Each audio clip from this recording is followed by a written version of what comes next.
नमस्कार। कथावाची में एक बार पुनः स्वागत है। सूतपुत्र कर्ण की अगली कड़ी, युद्ध भूमि की कहानी। महाभारत के युद्ध का 16वां दिन था। एक सुंदर रथ में बैठकर कर्ण पांडवों की सेना का संहार कर रहा था। कृपाचार्य, अश्वत्थामा आदि कर्ण के पीछे उसकी रक्षा कर रहे थे। महाराज शल्य, रथ को ठीक अर्जुन के सामने ले चलिए। आज मैं अर्जुन का विनाश कर दूंगा। हे दासी पुत्र, क्यों बकवास करते हो? कभी तुमने कौवे को हंस को मारते देखा है? तुम कहां सूत पुत्र और कहां वो प्रथापुत्र अर्जुन? तुम सदैव अपनी मुंह से अपनी ही बड़ाई करते हो। और ऐसा कहते हुए शल्य हंस पड़ा और रथ को अर्जुन की तरफ मोड़ दिया। कर्ण का आत्मविश्वास चकनाचूर हो गया।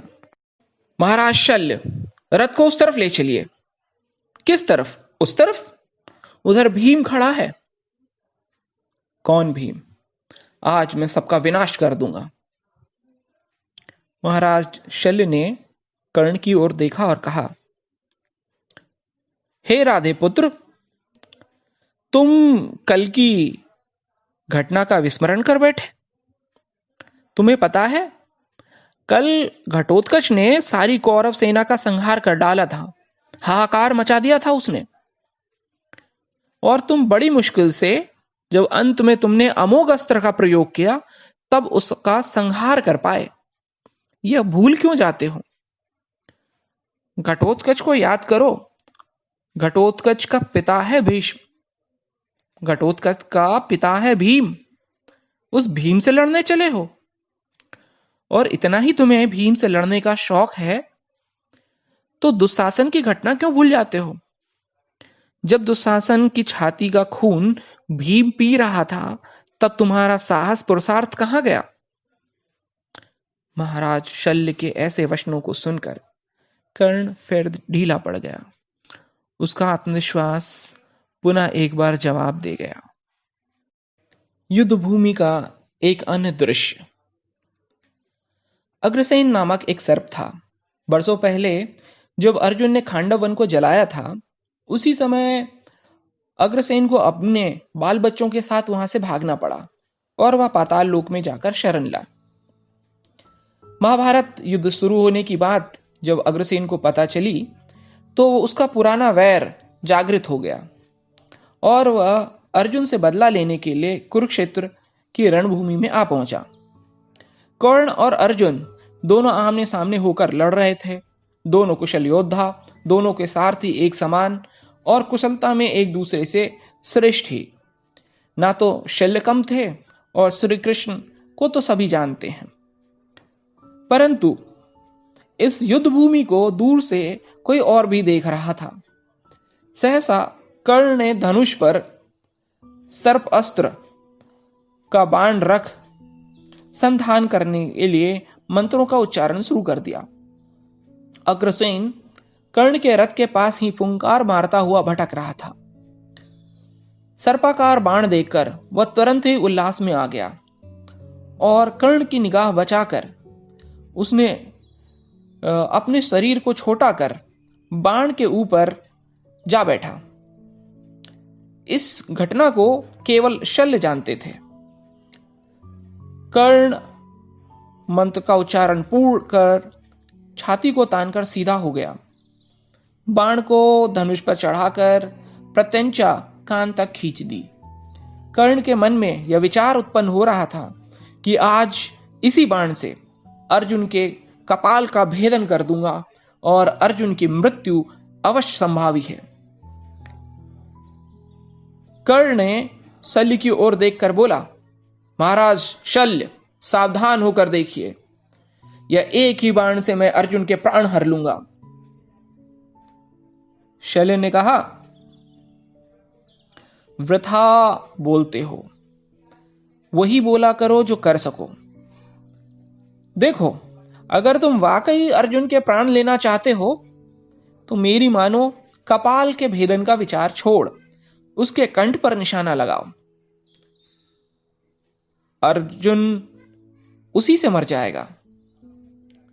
कर्ण ने बोला, मद्राज, कर्ण ने एक बार निशाना साध लिया तो साध लिया, फिर चाहे ध्रुव अपनी स्थिति को छोड़ दे, लेकिन कर्ण का निशाना नहीं बदल सकता। बराबर सीधे होकर कर्ण ने बाण छोड़ दी। सामने अर्जुन का रथ था। अग्रसेन अपने जीवन का सारा बैर अपने विष में समाहित कर रहा था।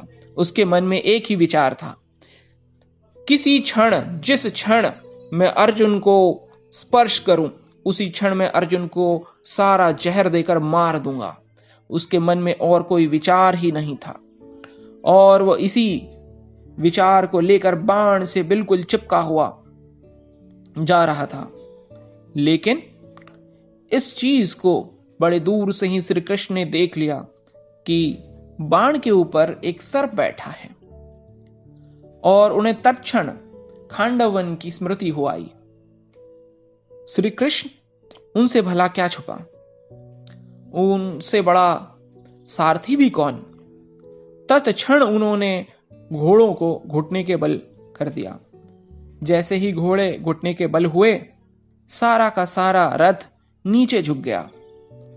निशाना अर्जुन के कपाल की जगह उसके मुकुट को स्पर्श करती हुई चली गई। कर्ण का निशाना खाली हो गया। अगला दृश्य, कर्ण। रथ पर से कर्ण ने पीछे देखा। कौन है? मैं अग्रसेन सर्प हूं। अच्छा, आपको मुझसे क्या काम? तुम अर्जुन को मारना चाहते हो ना?